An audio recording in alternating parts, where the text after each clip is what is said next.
Hear the heartbeat of earth.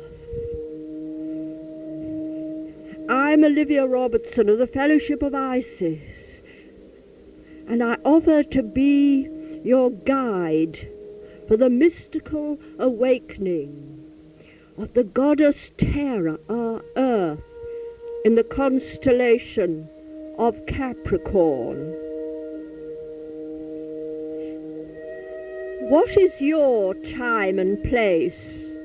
I do not know, for you to me are a denizen of the future, and I am in your past.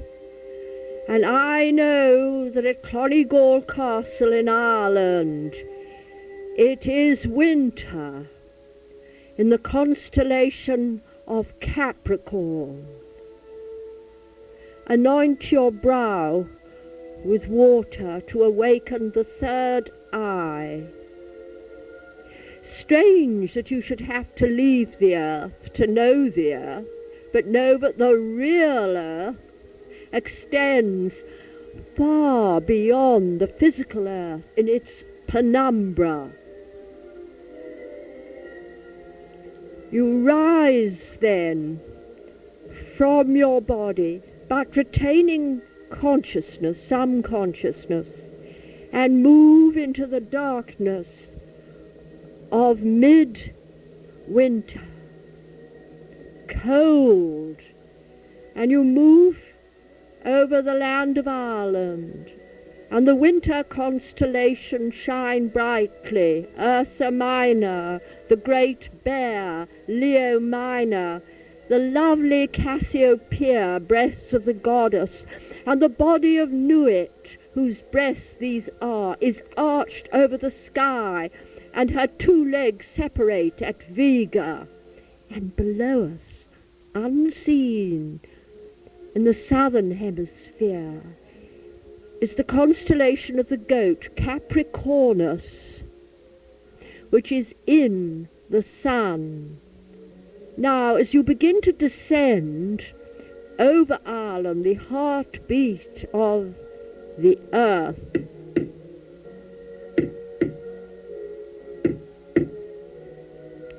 in resonance, your own heart feels this. You look down and you see there are two rivers which join each other. These are the Slaney and the Derry, river of healing and river of the oak. And between them is an ancient grey castle, and near it a ruined abbey. White light is radiating from this castle. Let us descend. The heavy, thick granite walls are like mist to us. We descend into the bowels of the earth, as it were, until we find we are before an iron gateway leading to a holy well, around which this castle was built, a pre-Druid well, guarded by granite heads of ancient Celtic deities. We observe priestesses who wear silver circlets with one star, and priests who wear black and silver headdresses, and the companions have similar headgear, but strangely enough all their heads are covered in long black veils, and they wear black robes. Strangely enough, the company are not going to stay here. They are forming a procession. They carry with them seeds in a bag. Some of the companions, the women, carry seeds, and the men carry vessels of incense. And the archpriestess carries a silver bowl of water. And another priestess is carrying water into which she sprinkles salt. They are filing their way out of the temple of Isis, past 9 columns, and they reach a terrace with yew trees, and there is a square yew walk guarding the castle in front of a wilderness, and the companions wind their way down this long tunnel of views. Visualize yourself following a procession headed by young men carrying flaming torches. For it is dark, dark winter's evening. Follow this procession.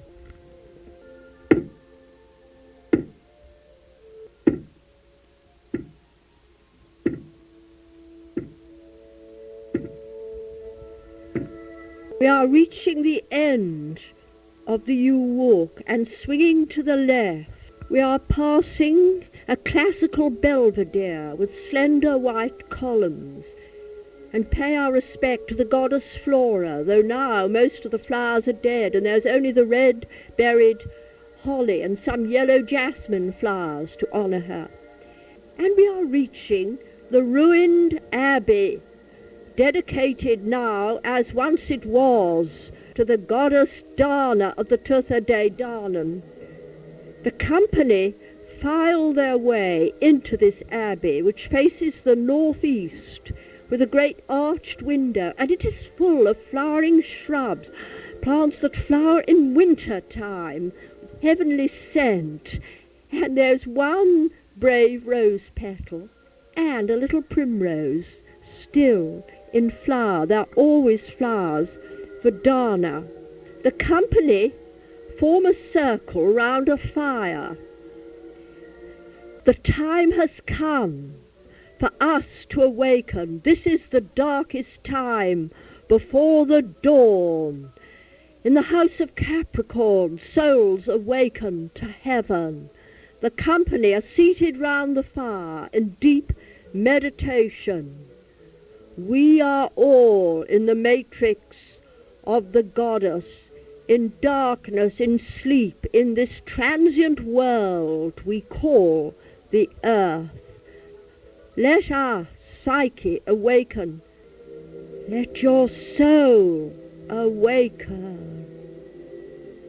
Awaken from the world to the true earth, and from thence to the stars above. Visualize yourself now seated round this fire, experiencing again your mother's womb, for it is all buried in your unconscious.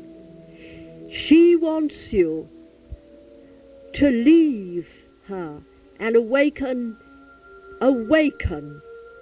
into the light, knowing that you will return to her in a greater sphere of rebirth when the time of initiation is near. Awaken, awaken. Earth Mother has brought you to birth for this. She wishes you to go forth, and she will greet you at the gates of heaven. As a symbol of this awakening, we see a priest putting wood upon the fire, and it spurts into a sudden flame. A priestess holds her hands over the fire and makes a motion, drawing the flames upward. Here, the companions place wood on the fire, each companion placing wood or a piece of Irish turf, their own contribution, symbolic of their rebirth. We are seated around the fire, and the goddess Vesta has been invoked of the matchless pure flame. Feel this power rising up through the earth, through your feet, the base of your spine, up your spine. Your sex center, plexus, reaches your heart, between your shoulder blades, your wing center, your throat, up the back of your head. But now it's cold power. What is this? It is the spiritual light of Vesta coming from above, through the top of your head, down, and it meets the uprising flames of earth. They meet in your heart. You feel your whole aura is irradiated. Look at the company, imagine them, the companions. Their auras are brighter than the fire around which they sit. Now a priest steps forward holding his staff, and he strikes on the ground 3 times and draws power from the earth.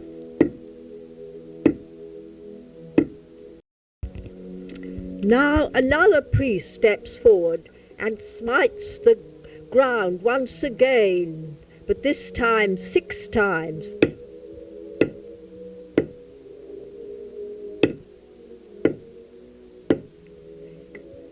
He goes on his knees and places both palms on the earth. We all do this, and then he slowly rises to his feet as if drawing power from the earth. Do this also. Now comes an important part of the ceremony. The archpriestess steps before the dolmen altar and shakes seeds from a bag presented to her by a companion into her hands. She holds these seeds in her hands before the altar, and then she places some upon the altar, retaining others. As she speaks these words, the seeds of life, she hands some of these to all present. This is a most beautiful part of the ceremony, for the companions take the seeds and bury them in a plot of land made ready for them. Each says a prayer as the seed is committed to the ground. I bury these seeds in the sure and certain joy that they will be reborn, as we all hope to be reborn through the Mother. The companions make a dance round the seeds. It is made with gentle arm movements, as of a mother nurturing a baby, a mother animal looking after a child, a hen with an egg. Join in this dance. Imagine a seed you have planted, a seed of a tree, a flower, and nurture it with your love. Feel its roots. Go on your knees. You've just buried this. Feel your fingers in the earth. Feel the roots within yourself going downwards. First the companions all kneel round the seeds, touching the earth. Then in the ancient salutation of Gaia, they place earth upon their foreheads. Do this. Now they slowly rise and lift their arms to the sky in symbol of fruitfulness and growth. Do this. And as you do this, visualize any project, any work you are undertaking, any work, green, otherwise, to help the earth. Or, if you deal with children, to help young people grow, or indeed help grown-ups grow. The companions meditate. Meditate yourself. Be aware of the inner centres within yourself that are also within our Mother, the Earth. Like Earth, we are crowned and surrounded by the stars and blessed by sun and moon. Feel our neighbours. Feel this. Meditate. Feel light within your brow. Gently, quietly. You remember that you walk, see before you darkness. Out of this darkness, the black sky, see the very blackest bit and concentrate on that. Look at that blackness. Now you will see a star, a dazzling light. Go on looking at this white star. Now it's beginning to develop what looks like 2 white wings, spherical shapes. Go on looking. It's beginning to rotate. You begin to see brilliant colours emerging from mist. Watch. pierce the darkness, the darkest part. You will begin to see the colours of your own aura, whether these be green or violet. First, you will see the colours of your own aura. First, you will see the colour of your own aura, then its contrary colour. Do this. Now, a picture may form. First, it will look very, very small and glittering. It will look like a bed of tulips, or very brilliant, like stained glass, or like a French Impressionist painting. Very brilliant, flat, completely flat and brilliant. Stained glass land. Look at this. The picture is beginning to develop a third dimension. It becomes less brilliant, but more solid. Look at it, concentrate. And when you have learnt this, you will learn how to enter into the picture, but only enter it if you like it. Do you see anything you like? Suddenly you will become the size of the picture. You will enter into it. Enter into the true earth, which is all around you, but you've never noticed before, where a gnat is beautiful and a stone sparkles, where all is lovely. Trees, all. Ugliness and desolation has vanished, for this is the etheric earth, immaculate, perfect. Grey and ugly cities fade like mist, and you see them as they were, the marshlands of Egypt and of the Bay of London, the mountains pure and white, without any ugliness of quarrying. All this is here now. How happy you are. For this is in the eternal now. It is eternal. When you return into time and space, you can always bring this vision with you. And then you will begin, even in ordinary life, to see the true earth begin to shine. In a face full of hatred, you will see really kindness, longing to express itself. Where there's jealousy, you'll only see someone longing to be loved. When you see a violence of anger, you only see a man wishing to defend his wife and family. You will see the good in all things, and this is the touch of Croesus, of Pluto, who holds the philosopher's stone, that whatever you see turns to spiritual gold. Proserpine brings you the gift to see, Pluto the gift to touch and feel. Hold in your hands, in one hand, your left hand, a flower, in your right, a stone. These are the riches of Persephone and Pluto. However, the company are beginning to come round from trance, so I think we should, and become aware of them again. The first priestess steps forward and lights a great torch which she brings to the high altar.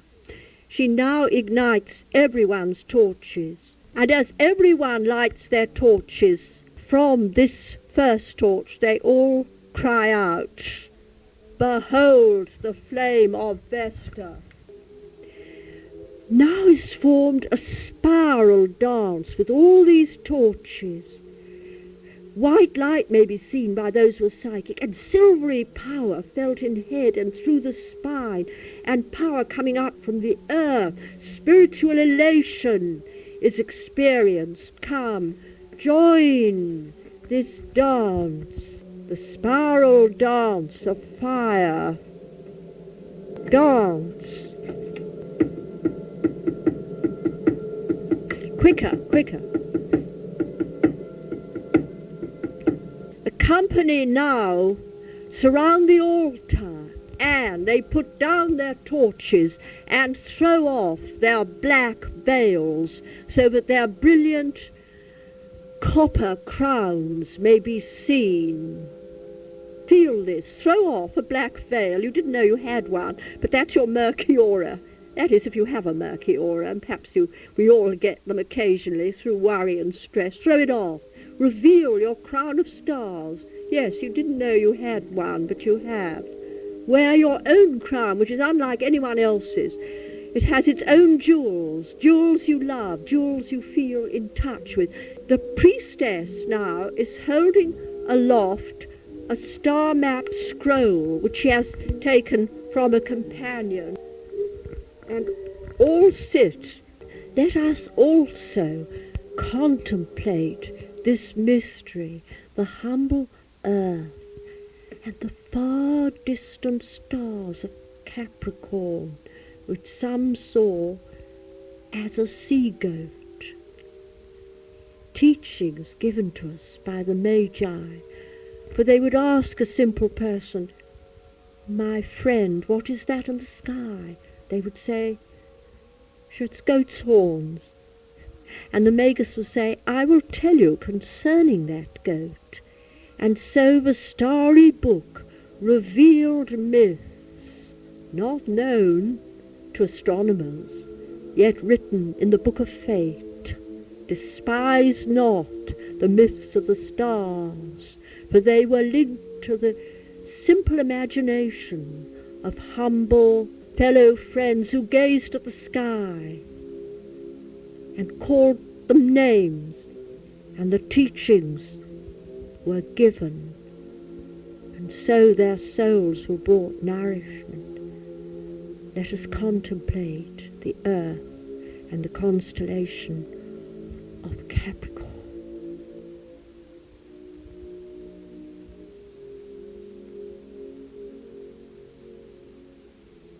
Yes, now is omnipresent, so is I. You are me, aren't you? You say I, me, I am me, I. And your now is my now. They're all part of the great now. The past does not exist and the future's not there.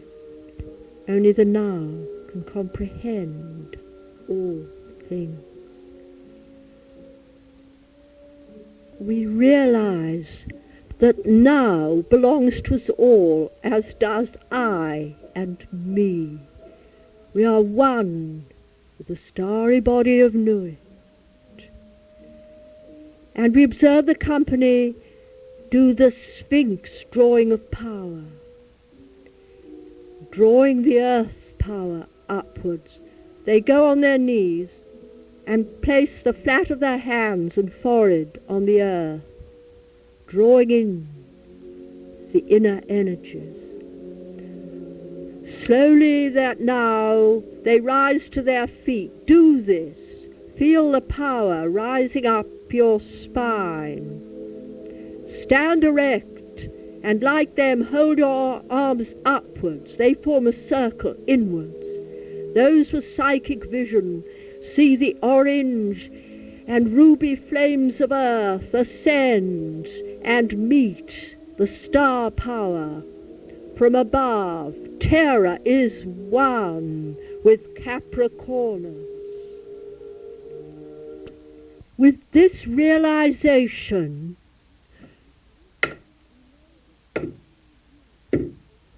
we know it is time for you to return to your own body, rise into the night sky of my world, into your own. Enter your own body fully